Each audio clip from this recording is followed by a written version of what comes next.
अतिशय विस्तृतपणे आणि आपली भूमिका अतिशय स्पष्टपणे रंगासाहेबांनी आपल्यासमोर मांडली. आणि तो जो एक वाक्य त्यांनी त्याच्यामध्ये उल्लेख केला की अतिशय विचारपूर्वक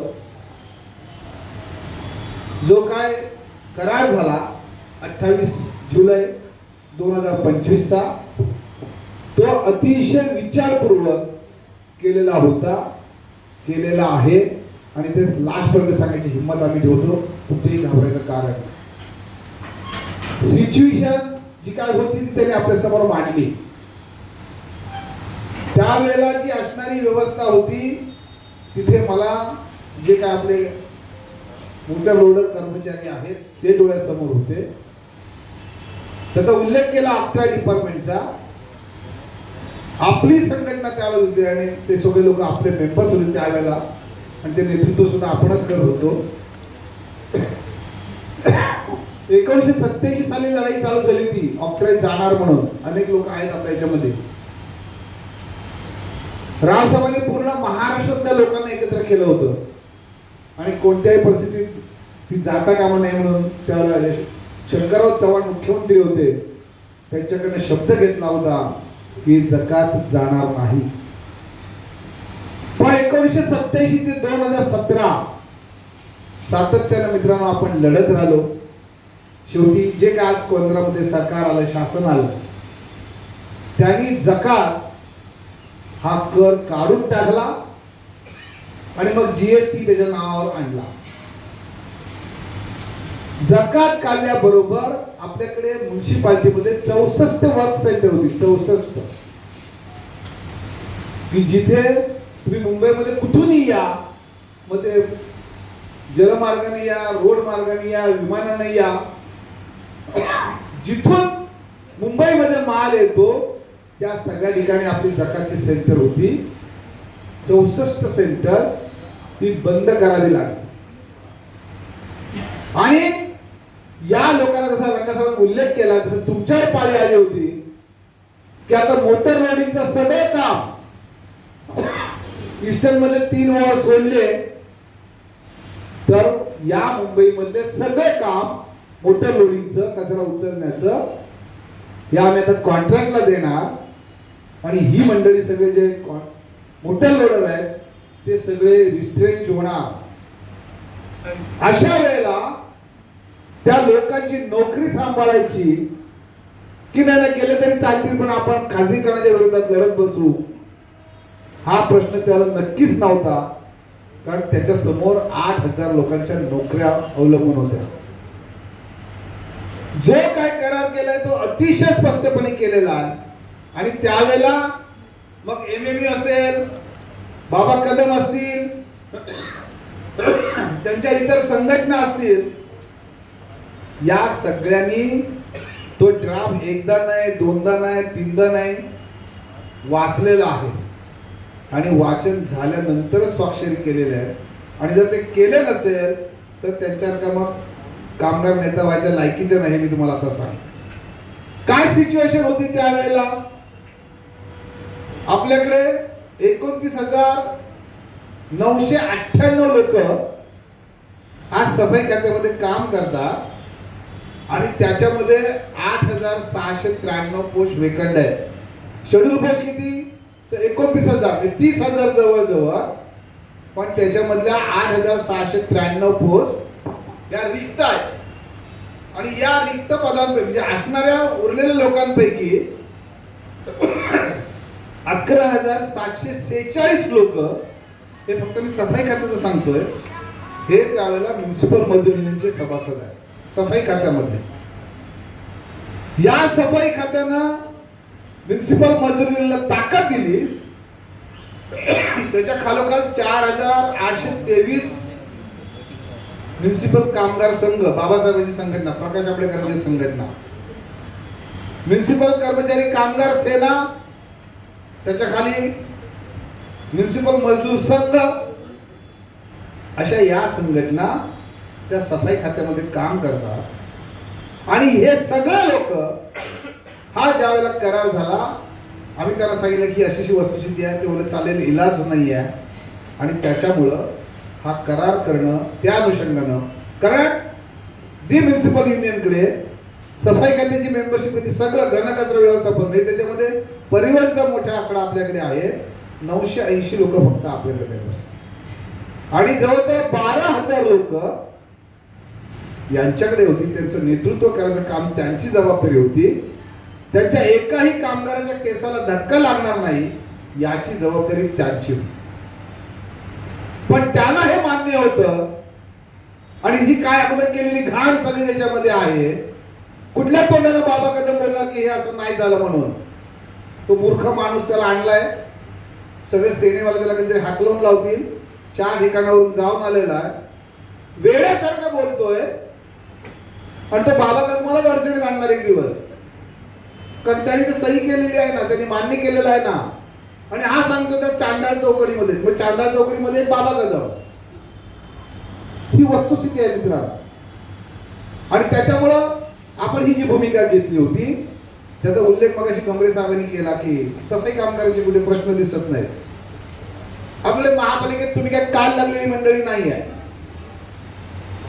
जे सभासद आपल्या समोर असतात त्यांचे प्रश्नामध्ये पॉलिसी मॅटर असेल, धोरणात्मक प्रश्न असतील किंवा त्यांचे व्यक्तिगत प्रश्न असतील, ते मांडण्याची जबाबदारी त्यांची असते. जी डिपार्टमेंट दी म्युन्सिपल युनियन मध्ये आहेत त्या प्रत्येकाला न्याय देण्याचं काम, त्यांना कधी वाऱ्यावर बसवण्याचं काम आपली युनियन करते. आणि त्यामुळे आज हा सफाई खात्याचा प्रश्न इलाज नाही, त्या लोकांना वाऱ्यावर सोडता येणार नाही. जरी आपले मेंबर नसतील तरी सुद्धा आपण यांचे प्रश्न घेऊन सुद्धा रस्त्यावर उतरलं पाहिजे आणि त्यांना पहिल्यांदा न्याय मिळवून द्यायला पाहिजे. त्या बलाढ्य संघटना ज्यांच्या अनेक वर्ष आपण सभासद आहात त्यांनी तुम्हाला वाऱ्यावर सोडलं तर दी म्युन्सिपल युनियन शेवटच्या क्षणापर्यंत आपल्या पाठीशी उभी राहील, काळजी करायचं कारण नाही. आणि त्याच्यातून या सगळ्या भूमिकेमध्ये आपण आलो आणि जशा पद्धतीने आपण या प्रक्रियेमध्ये भाग घेतला,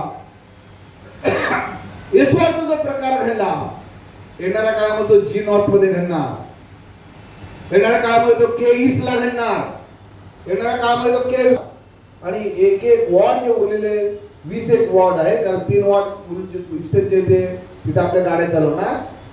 या प्रत्येक कामगारावर ही भूमिका येणार आहे की आता घे नाही तर चालू पैसे मिळालेले आहेत तिकडे आणि तुमचं कोणी बघायची काही गरज नाही आहे, अशा प्रकारची प्रक्रिया होणार. आणि जर हे व्हायचं नसेल, काय वाटेल ती किंमत मोजायला चालेल, पण आपण त्याच्या पाठीमागे त्याच्या विरोधात उभं राहायला पाहिजे. आणि ती तयारी तुम्ही मित्रांनो आजपासून केली पाहिजे. तयारी राहणार काय? आपण तयारीने त्याबद्दल जातील, आपलं नेतृत्व सांगेल आपण येणाऱ्या काळामध्ये आपण काय करू पाहिजे. पण एक प्रश्न उपस्थित केला गेला की हा झालेला करार किती योग्य आहे, त्याचं विस्तृत विवेचन रंगासाहेबांनी केलं. पण त्याच्यापेक्षा भयान परिस्थिती आज सफाई खात्यातल्या कामगारांची आहे. माझ्या एका सहकार्याने मांडलं, खरं आहे, पिढ्यानपिढ्या आपण या मुंबईची घाण साफ करायचं मित्रांनो काम करतो. माझा आजोबा असेल, तिथे वडील लागले, वडील लागले पोरगा लागला, पोरगा नंतर परत नातू लागणार. हे जसं काय आमचं आयुष्यभर काम आहे आणि आपण सुद्धा कुठेही काकू न करता आपण ते काम करतोय. तर अशा कामगारांच्या पाठीमागे उभं नाही राहायचं तर कोणाच्या राहायचं? मित्रांनो, ही सल आहे मनामध्ये, पण असतील लोक बरोबर तर लढता येतं. आज आपण स्वतःहून पुढाकार घेऊन तुमच्या सगळ्यांच्या सहकार्यानं, आज आमचा उपाध्यक्ष प्रचंड हुशार, ज्या संघटनेमध्ये वाढवण्यासाठी त्यांनी रक्ताचं पाणी केलं, त्याच्याशी प्राधान्य केलं, बाकी सोडून द्या. आणि त्याच्यामुळे सफाई खात्याचे जे प्रश्न आहेत मित्रांनो, काही दिवसापूर्वी, काही 1-2 वर्षामध्ये थोडे थोडे लोक आपल्याकडे आता मेंबर्स व्हायला सुरुवात झाले. आमचा गणेश समोर बसलाय, आमचा ही सगळी केईसी मंडळी आहे, काही केवायसी मंडळी आले, सी वॉर्ड आहे, जी साऊथ आहे, डी वॉर्ड आहे, अशा अनेक ठिकाणावर लोक आता आपले मेंबर्स व्हायला सुरुवात झालेली आहे. भयानक अवस्था आहे, भयानक. मी या सगळ्यांना विचारलं की तुम्हाला मानव कायम केलंय काय? तर आमचा गणेश विचारतो मानव काय म्हणजे काय. मी त्यांना विचारलं की तुम्हाला सेवा पुस्तिकेची दुय्यम प्रत काय आहे का माहिती आहे का. तर मला आम्हाला कोणी सांगितलंच नाही. अरे तुझी 10 वर्ष 20 वर्ष 30 वर्ष सर्व्हिस झाले, कामगारच आहे, कालबद्ध पदोन्नती मिळाली काय काही माहिती नाहीये. म्हणजे मला खरोखर वाईट वाटलं की आयुष्यभर या लोकांच्या ताकदीवर रावसाहेबांनी प्रचंड आंदोलन केली आणि आज ही नालायक मंडळी सगळी ज्याचा उल्लेख आणखी काही शेलके भाषणले आज त्यांचा जे आम्हाला नेता भेटला होता. तुम्हाला साहेब ह्याच्यामध्ये 2-3 शब्द अजून तुम्ही घालायला पाहिजे होते. म्हटलं काय पाहिजे होते. तुला स्त्री लंपट पण त्याच्यामध्ये नाव टाकायला पाहिजे होतं. म्हणजे आपल्याकडे आलेल्या त्या भगिनीचं तिला संरक्षण देण्याच्या ऐवजी तिला त्रासाचं काम केलं जात आहे. नालायक पेक्षा म्हणजे कुठला खालचा शब्द असेल तर आपण वापरला पाहिजे. आज मोठी संघटना म्हणजे आज त्यांची जर 22,000 संघटना मेंबर्स असतील तर 12,000 फक्त सफाई खात्यामधले मेंबर्स आहेत, बाकी उरलेले सगळ्या डिपार्टमेंटचे. आणि अशा मोठ्या ताकद देणाऱ्या डिपार्टमेंटला जर वाऱ्यावर सोडणार असेल तर आपण स्वस्त बसता कामा नये. मी तर बसणार नाही. आम्ही नेतृत्व ठेवलं की काय पुढच्या पाठीशी उभं राहायला पाहिजे. आज तिचा नवरा वारतो, ती बिचारी विधवा कामाला लागले आणि किती महत् प्रयत्न लागले मला माहिती नाही. हे करा आपल्याकडे पैसे घेतल्याशिवाय सफाई खात्यामध्ये कामच होत नाही असं म्हणतात. ती कामाला लागले पण नवरा मेल्याचे क्लेम तिला अजून मिळाले नाही. काय गणेश बरोबर की नाही. आणि आपल्याला काहीच वाटत नाही आहे. 55 फुल टाइमर पोहोचतायत तिथे. प्रत्येक वॉर्डला एक फुल टाइमर, त्याच्यावरती आणखी एक कोणते नेता, त्याच्यावरचा अध्यक्ष तुम्हाला वाहूनच घेतलेला आहे. काय करताय दलाली. लाज वाटत नाही ह्या सामान्य तळागाळातलं काम करणाऱ्या कामगाराला त्याच्या विधवा पत्नीचे क्लेम मिळू देऊ शकत नाही तर कसल्या संघटना चालवत आहे. मित्रांनो आपण ठरवलं की या सफाई खात्यामध्ये सुद्धा काय वाटेल ती किंमत मोजवली चालेल पण आपण याच्यामध्ये उराले जर तुम्ही साथ केली तर. आज चौक्या आपण सगळेजण घाणीत काम करणार, पूर्ण जगाची घाण साफ करणार आणि तीच घाण घेऊन आपल्याला घरी जावं लागतं. मित्रांनो आज चौक्याची दयनीय अवस्था आहे. पिण्याचं पाणी सोडाच एवढ्या कोंडट कुठल्या तरी चौक्यात दिलेल्या आहेत. आमचा सावंत कायम चौक्यांवर एवढं प्रचंड भांडत असतोय, काही कोणाला पडलेलं नाही आहे. तेव्हा तुमच्या चौक्या असतील, तुमच्या कामाचं साहित्य. काल मला एका रिपोर्टरचा फोन आला ह्या बातम्या सगळ्या यायला लागल्यानंतर. म्हणा साहेबांना सगळं सामान मिळतं का हो, साफ तर केलं पाहिजे. कुठेही एका वेळेला आलेली सगळ्यांना हँड ग्लोव्ह दिले असं होतच नाही. कपडे आणले एकाच वेळेला सगळ्यांना दिले होतं काय मला सांगा. होतच नाही. आहे त्या सिस्टीम मध्ये काम करायचं. म्हणजे रावसाहेब सांगायचं की आमचा ट्रकवर काम करणारा हा मोटर लोडर त्या गाडीवर बसून भाकरी खातो आणि त्याच्या बाजूने जाणारे लोक नाक तर मुठीत धरणार त्या ओकारी करत जातात. अशा अवस्थेमध्ये आपण काम करणारी मंडळी आहे आणि नेमक्या त्यांच्या प्रश्नाकडे कोणाला वेळ द्यायला वेळ नाही, त्यांच्याकडे लक्ष द्यायला वेळ नाही. अनेक प्रश्न आहेत. वेकन्सी 8,000 वेकन्सी आहे. आज त्याच्यामध्ये 5,200 जो काय आकडेवारी आपल्याकडे आहे ती 5,200 वगैरे तुमचे मोटर लोडर आहेत ज्यांचा आज प्रश्न निर्माण झालेला आहे. आज ते जात्यात आलेले आहेत, बाकी सगळे सुपात असतील. 5,674 मोटर लोडर आहेत आपल्याकडे आणि त्याच्यामध्ये 2,172 एमएमयू कडे आणि 1,114 मोटर लोडर महासंघाकडे. कुठे आहे गेले तरी चालतील, काही फरक पडत नाही अशा अवस्थेमध्ये आहे.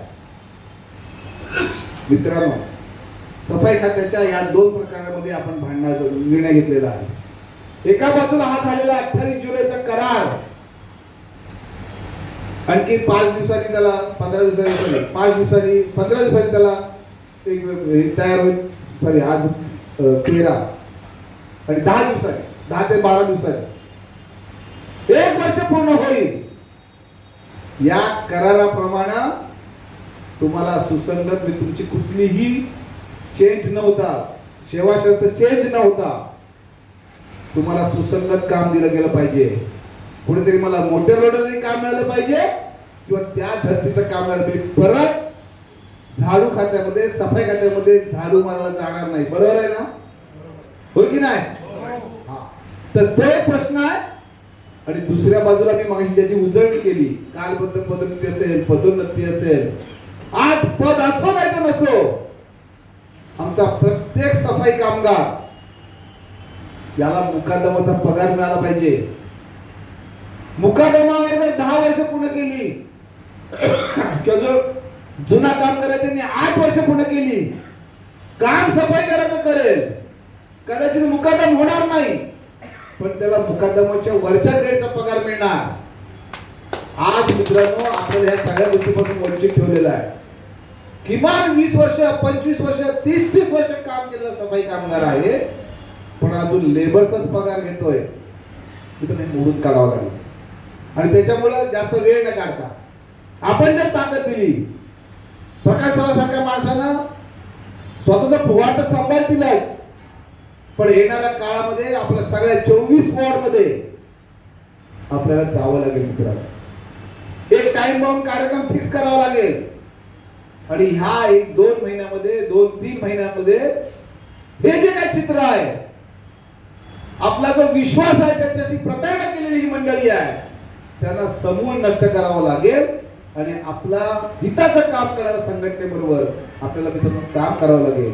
कारण आपल्याला अजून अनेक वर्ष काम करायचं आहे. त्याचा उल्लेख केला मगाशी अनेक सहकार्यांनी की समान कामाला समान वेतन.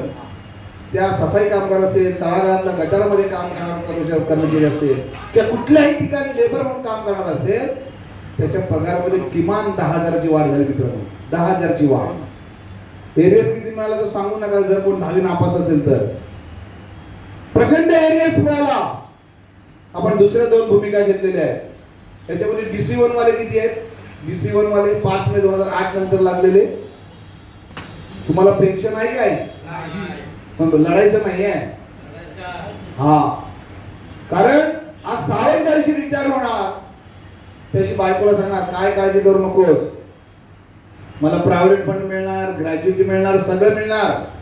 आणि आयुष्यभर जे बाबासाहेबांनी सांगितलंय की तुला शेवटच्या क्षणापर्यंत सन्मानाने जगता यायला पाहिजे, आणि ते जर जगायचं असेल तर मला आयुष्यभर पेन्शन मिळणार, असं ते सांगणार आपल्या मिसेसला.